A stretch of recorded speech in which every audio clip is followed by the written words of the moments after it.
कृपया हल्ला न करें।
परिवार द्वारा भगवान के जन्म कमल में 101 रुपया अर्पण किया गया है। बोल रामचंद्र की जय। तो मैं इसकी ओर से भगवान के चरण कमल में 10 रुपया अर्पण किया गया है। बोल रामचंद्र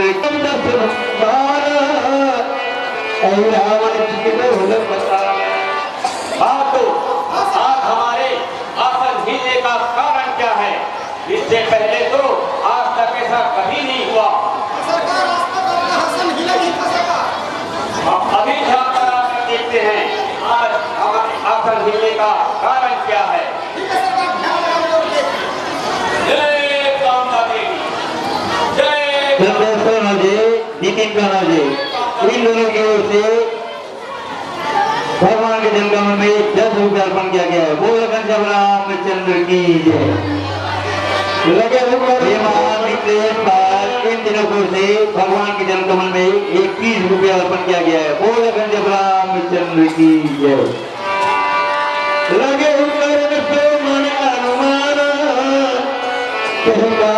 समुद्र और बोला, हाँ तो लंकेश रावण हमें याद कर रहे हैं। हाँ हाँ, यह भेद आज तक कोई नहीं जानता और आज समय आ गया है तो मैं तुम्हें बताता हूँ, सुनो। लंकेश रावण मेरे पिता है और मंदोदरी मेरी माँ है। इस दांतों से संयुक्त मेरा जन्म जानकर मेरे पिता रावण ने अपने मन में भय माना और यह विचार कर कि यह बालक रखने लायक नहीं है, अपने सोनानंद नामक दूत को बुलाकर मुझे लंका के तृतीय दिशा में पृथ्वी पर जीवित जला दिया। परंतु विधाता की कृपा से पृथ्वी में जीवित जलाने के बाद भी मेरी मृत्यु नहीं हुई और मैं मिट्टी खोदकर मिट्टी को ही खाकर जीवित रहा। इस तरह 1 महीने बाद मैं समुद्र के किनारे जमीन से बाहर निकल आया, जहाँ पर राहु की माता सीता रहती थी। वह मुझे अपने घर ले आया और मेरा पालन पोषण करने लगी। इस तरह कुछ वर्ष बीत जाने के बाद वहाँ पर एक दिन शुक्र जी आए और मुझे हंसता खेलता देखकर माता सीता से पूछा कि यह बालक कौन है। जब माता सीता ने बताया यह बालक कौन है, या तो मैं नहीं जानती, परंतु हमसे समुद्र के किनारे खेलता हुआ मिला था। तब शुक्र जी ने कहा यह शिवाजी लंकापति रावण का पुत्र है और तुम इनका नाम रावण रखना। यह कहकर शुक्र जी चले गए। जब मैंने इस बात को सुना तो दुख में भरकर कि अब जीने से क्या लाभ, जब मैं अपने कुल कहीं नहीं रहा, इसलिए मेरा मर जाना ही उचित है। यह सोचकर मैं समुद्र में कूद गया, परंतु वहाँ पर भी मेरी मृत्यु नहीं हुई और मैं सीधे मृत्यु में निकला, जहाँ सोने का घर बना हुआ था। वहाँ का राजा का नाम दरवेकर था, जो वासुकीनाथ का साला था। वहाँ पर आए दिन नित्य काम होता था। वहाँ पर मैंने जाना तपस्या का बड़ा ही प्रभाव है और एक दिन मन में विचार करते हुए जंगल में निकल गया। वहीं पर एक नदी बह रही थी, वहीं पर कामता नामक देवी का वास था। मैंने उसे अपनी देवी मानकर तप करने लगा। इस तरह 14,000 वर्ष तक तप करने के बाद देवी मां प्रसन्न होकर प्रकट की और मुझे वर मांगने को कहा। मैंने अपने दोनों हाथ जोड़कर अनेक प्रकार से विनती की और वर मांगा कि हे मां, मैं जिससे लड़ूं उससे जीत जाऊं। शेष, महेश, सूर्य नारायण आदि देवताओं के स्वामी इंद्र, ब्रह्मा, विष्णु तो अनगिनत है, इनमें से किसी के हाथ न मरूं और निशाचरों का राजा बनूं। पिता ने मेरा बड़ा अपमान किया है, एक दिन ऐसा आवे कि वह भी मेरी याचना करे। तब देवी ने हमें कहा कि हे पुत्र, तुम इस शरीर से बहुत से सुखों का भोग करोगे और जब त्रेतायुग कुछ बाकी रह जाएगा तब तुम्हारे पिता रावण को तुम्हारी जरूरत पड़ेगी और अपने विष्णु हाथ जोड़कर तुम्हारी याचना करेगी। तुम्हें इस संसार में कोई नहीं मार सकेगा, परंतु एक वानर पर मेरे वाणी का वश नहीं है, इसलिए उस वानर के स्वामी से बैर नहीं करना। यदि मेरा कहा मानकर चलोगे तो वृद्धा से रहित अमर हो जाओगे। यह कहकर देवी माँ चले गई, परंतु मैं वरदान के घमंड में भरकर अभिमानी हो गया और पशुओं को मारकर पशुओं का भोजन कर समय बिताने लगा।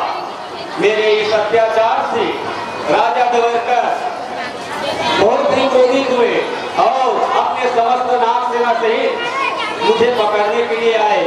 वह युद्ध में हार गया। हारने के बाद वह वासुकीनाथ के पास गया। वासुकीनाथ ने बताया कि वरदान के कारण तुम उस पर विजय नहीं पाओगे, इसलिए उचित नहीं होगा कि तुम अपनी कन्या का विवाह उसके साथ कर दो और आपस में मिलजुल कर रहो। तब राजा दवरकर ने अपनी गंदली नाम की पुत्री का विवाह मेरे साथ कर दिया। विवाह होने के पश्चात नागपुरी के राजा दवरकर और समस्त नाग सेना को मैंने वचन दिया कि आप सब मेरे तरफ से निर्भय हो जाइए। मैं इस स्थान को छोड़कर जंगल में भवन बनाकर निवास करूंगा और उसी जंगल में चला आया जहाँ पर कांता नामक देवी का वास था और नदी के किनारे अपने 100 योजन का नगर बसाया और आज तक चैन से रह रहा हूँ। जब आज आसल हीरे के कारण जब ध्यान लगाकर देखा तो जाना कि जिस पिता ने मुझे अपने लिए खुद जानकर त्याग किया था, आज वही पिता अपने विशो हाथ जोड़कर श्री मंदिर में मंत्राकर्षण द्वारा मेरी याचना कर रही है, मुझे बुला रहे हैं। इसलिए मुझे जाकर देखना होगा। वहाँ तो निशाचरों के स्वामी हैं, सभी लोग उनके वश में हैं, उसे जीत सके ऐसा कोई वीर नहीं। इतना सब कुछ होते हुए भी वह इतने विकल्प हो रहा है, इसलिए मुझे यही जाकर देखना होगा। अच्छा बहादुर, मैं लंका जा रहा हूँ और तुम मेरे आगे तक सावधान होकर रहना। ठीक है सरकार, जाइए।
सब कुशल से तो है ना, फिर अचानक तुझे याद करने का कारण क्या है? यहाँ कुछ भी कुशल नहीं है। लो, एक बार हमारे साथ पहुंच गई। हाँ, दो दक्षिणी राम नारायण साथ में सीताराम की स्वभाव के कारण हमारे साथ सीखना था। उससे कुछ बातें करनी चाहिए। मिले बिना कसूर के हमारे गांव की नाराज काट भाई डाले। ये रोज भाई भूषण के पास आई। भूषण सब सरकार से लड़ाई चला गया और राम का को मारा गया। वाह, रोज मेरे पास ऐसे समझा कर शांत किया और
अरे भाई अगर आप ही लोग बात करोगे तो हमारे बोलने से क्या मतलब होता है? हे पिताश्री सुनिए, इस संसार में नीति सभी को प्रिय है। जो अनीति व अन्याय करता है उसे हमेशा भय लगा रहता है। आपने बिना सोचे विचारे पैर बढ़ाया, जिससे सेना वंश व समस्त का नाश हो गया। मनुष्य सूफी श्री राम को आपने साधारण मनुष्य माना, जो सत्य बड़ा है आप उसे छोटा माना, जिनके प्रभाव को आप नहीं जान पाए और उनके धर्म भक्ति का हरण कर आपने अनीति की है। इसी से आपको यह भय प्राप्त हुआ है। आम ब्रह्मास्मि एको हम न दुर्गास्मि न भूतो न भविष्यति। ऐ रावण रो धर्म और नीति का विचार भीग जाते हैं। शक्तिशाली वो करता है, यही धर्म होता है, वही नीति होता है। तुम हमें ध्यान सिखा रहे हो। यदि तुम्हें अपने प्राणों का मोह है, जाओ मकान में बुलाओ, काम करो। रावण अपनी मान के साथ कान माना, शान के साथ जीना और माना मरना दोनों जानता है। सुना सभा जगन्नाथ खेती के बाद हरि ले गई यहाँ दोनों भाई। नहीं नहीं पिताश्री, ऐसा तो मैंने नहीं कहा। मैंने तो मात्र जो आपसे झूठ हुई है उसे ही बताया है। आप मेरे पिता है, मेरे जन्मदाता है, मेरे इन रग रग में, मेरे इन नस नस में आप ही का खून दौड़ रहा है। भले ही आपने मुझे अपने लिए सुख जानकर त्याग किया था, परंतु मैं आपके पुत्र होने का कर्तव्य अवश्य निभाऊंगा और उन दोनों तपस्वियों का हरण कर पताल लोक ले जाऊंगा, जहाँ पर देवी माँ के समक्ष बलि चढ़ाऊंगा। अच्छा, तो तुम राम भगवान कारण का पता बता जाओगे। हाँ, तो हमें यह कैसे क्या होगा? तुम अपने कार्य में सफल हो गए हो। नहीं जाऊँ जाना तुम सब ही और सब तेज हो निज जबई। हे पिताश्री, मैं रात दिन ही उन दोनों तपस्वियों का हरण करूंगा और जब हरण कर लूंगा तब रात्रि में भी दिन के समान प्रकाश होगा। तब आप समझ लेना कि आपका काम हो गया है। बहुत अच्छा। क्या? अच्छा पिताश्री, अब मुझे ऐसा दूध चाहिए जो रणभूमि से अच्छी तरह वाकिफ हो। है मेरे बात को। काम करो, हमारे को तैयार है। संगत जाओ, उसके साथ जाओ, उसकी सहायता करो। पिताश्री, मुझे जाने की आज्ञा दीजिए। जाओ पुत्र, अपने कार्य में सफल हो। चलो।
इसलिए मुझे वही उपाय करना होगा जिससे मेरा कार्य बन जाए।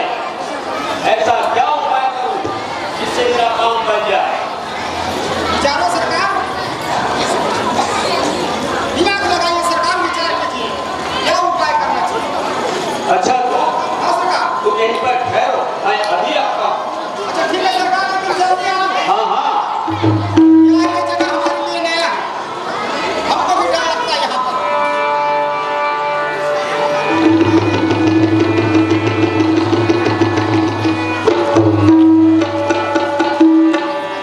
मरमा जाने कथुन तक होना एक विभीषण गए तो गवाना। और वो सरकार कहाँ है सरकार, जल्दी आइए।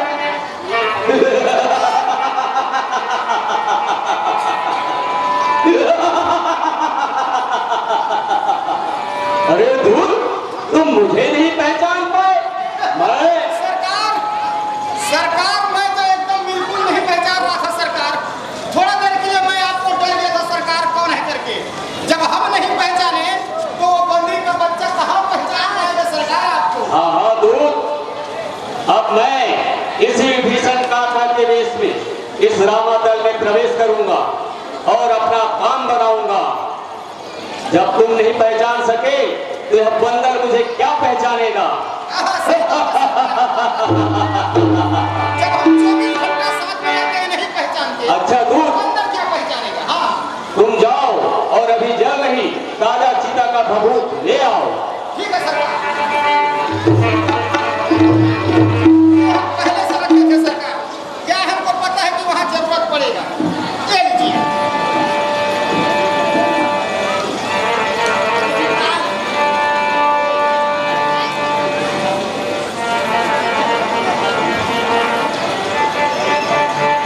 अच्छा दूर, हाँ सरकार।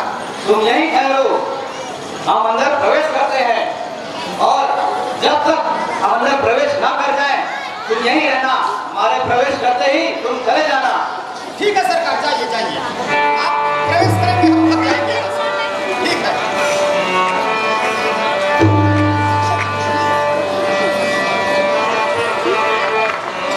जय श्री राम, जय श्री राम, जय श्री राम, जय श्री राम। अरे, कौन हो तुम और बिना इजाजत अंदर कैसे आए? अरे हनुमान जी, मैं रघुपति आय सुनाई संध्या करन गए हो सुन भाई। ये आपको क्या हो गया है? आप मुझे नहीं पहचानते? मैं विभीषण हूँ, विभीषण। विभीषण हो? हाँ हाँ हनुमान जी, मैं विभीषण हूँ। अरे अभी विश्राम कर रहे थे, फिर तुम कहाँ चले गए? हे हनुमान जी, प्रभु की आज्ञा लेकर संध्या वंदन को समुद्र किनारे चला गया था।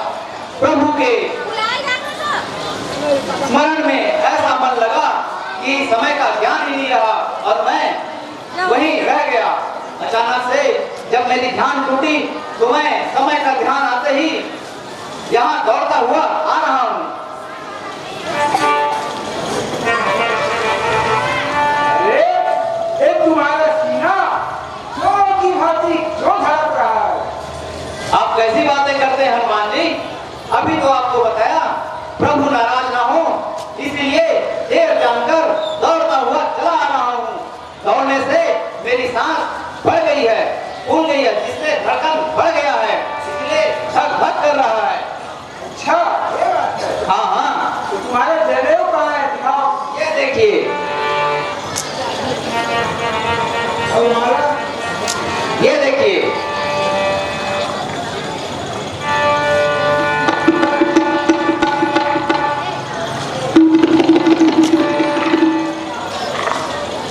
ठीक है, अंदर जाओ, लेकिन भविष्य में ऐसी गलती ना करना। हाँ हनुमान जी, मुझे अपनी गलती का एहसास है, भविष्य में ऐसी गलती नहीं होगी। तुम्हें मालूम नहीं हनुमान कि तुम कितनी बड़ी गलती कर रहे हो।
जिनके लिए अनेक प्रकार का जप व योग करते हैं, जिनका नाम रात दिन जाकर जाप करते हैं, उसी श्री रघुनाथ जी को आज मैं अपनी आंखों से जी भर कर देख रहा हूं।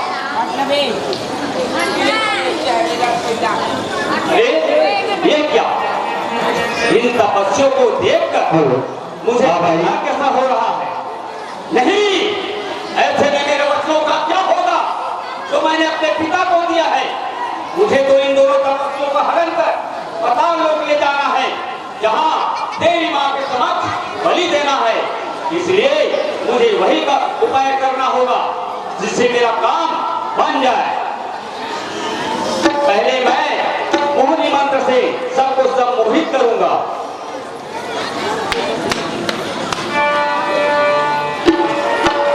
बच्चों से भगवान रोक रहे कि हल्ला न करे, शांति बनाए बैठे, लीला का आनंद ले।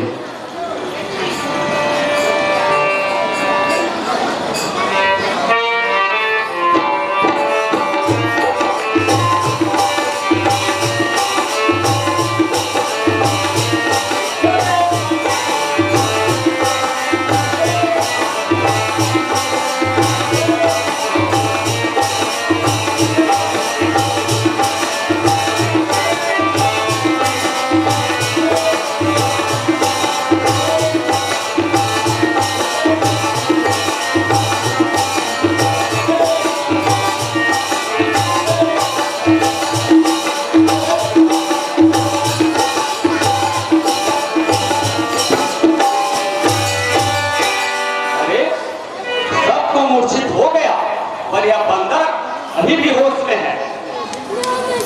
हाँ, अब मुझे समझ में आया यह बंदर राम भक्त है, इसलिए मोहिनी मंत्र के साथ साथ राम मंत्र का भी उपयोग करना पड़ेगा।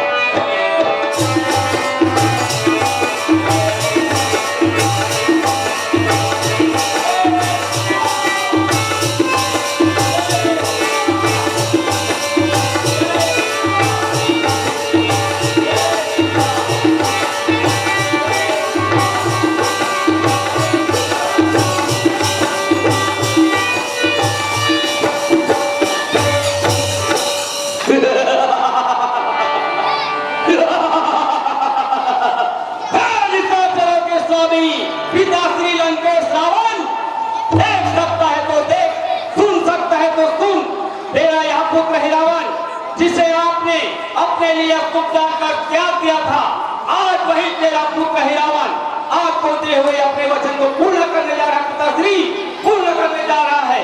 यह बंदर जो बड़ा चलाक बनता था, जिसने लंका को जलाकर तहस नहस कर दिया था, जिसने लंका वासियों के नाक में दम कर दिया था, आज वही तेरे पुत्र रावण के हाथों मार खा गया। पिताश्री मार खा गया।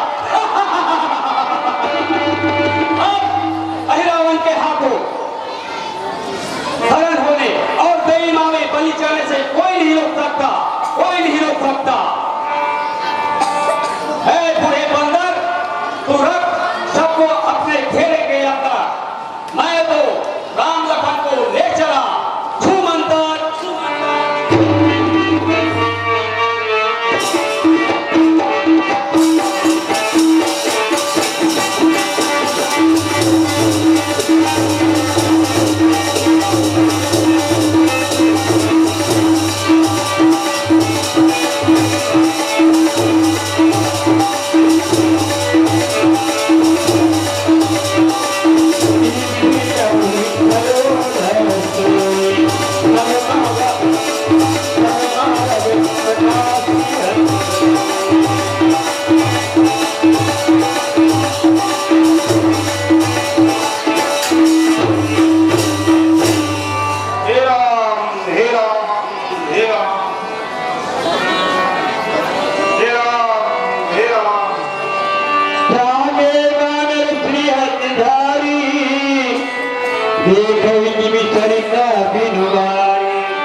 प्रभु के निकट जात मैं देखा। हे भाइयों, पहला तो मेरा ही था और तो कोई विशेष बात नहीं हुई। हाँ, आधी रात गए एक पुरुष के वेश में आया था, परंतु अंधेरा होने की वजह से उनका चेहरा साफ साफ ना देख सकता, परंतु बातें और व्यवहार से मुझे वो विषय ही जान पड़ता है। कहाँ अभी विषय? ये विषय जब मैं प्रबल में था तब आप कहीं से आए थे, उस डरावनी अंधियारी में कुछ बात नहीं कर पाए थे।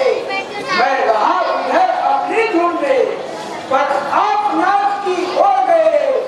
अरे आप ही बतलाए इस दिशा में सो गए। हे मिश्रा जी, अब आप ही बताइए कि राम और लक्ष्मण कहाँ गए हैं?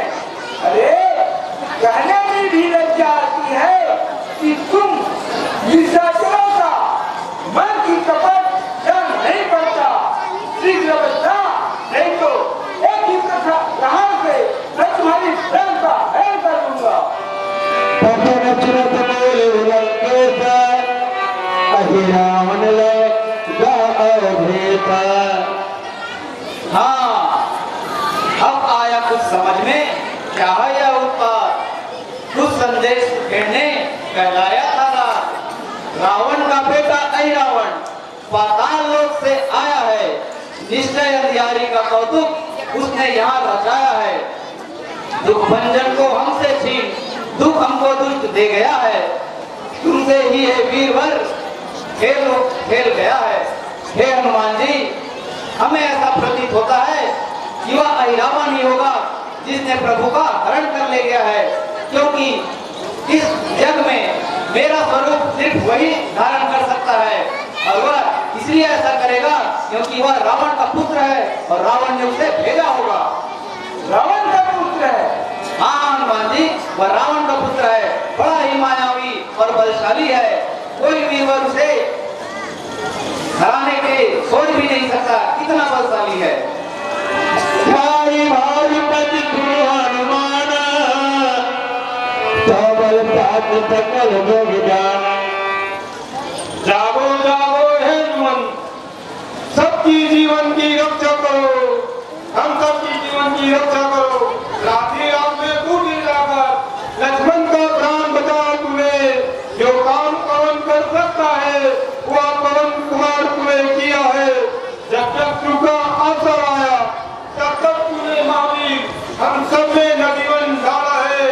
तुम वह प्रकाश के मूर्त हो जिसका नाम रवि उजाला है।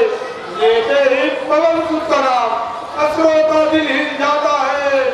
ये आज सुनाओ क्या करी। हनुमान जी, आप ही कुछ उपाय कीजिए जिससे प्रभु श्री राम और भैया लक्ष्मण सहित समुद्र के पार आ जाए।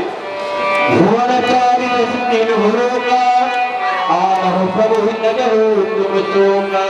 हे भाइयों, जब तक मैं वापस ना आऊं तब तक तुम लोग होशियार होकर रहना, सावधान रहना। मुझे विश्वास है कि मैं श्री राम और लखनलाल को अवश्य ही ले आऊंगा। तब तक तुम सब सावधान होकर रहना। यदि काल भी युद्ध करने को आए तो उनसे सुखपूर्वक युद्ध करना, पर पीछे कभी नहीं हटना। हाँ हनुमान जी, हम सब यही आपका इंतजार करेंगे। बहुत अच्छा भाई।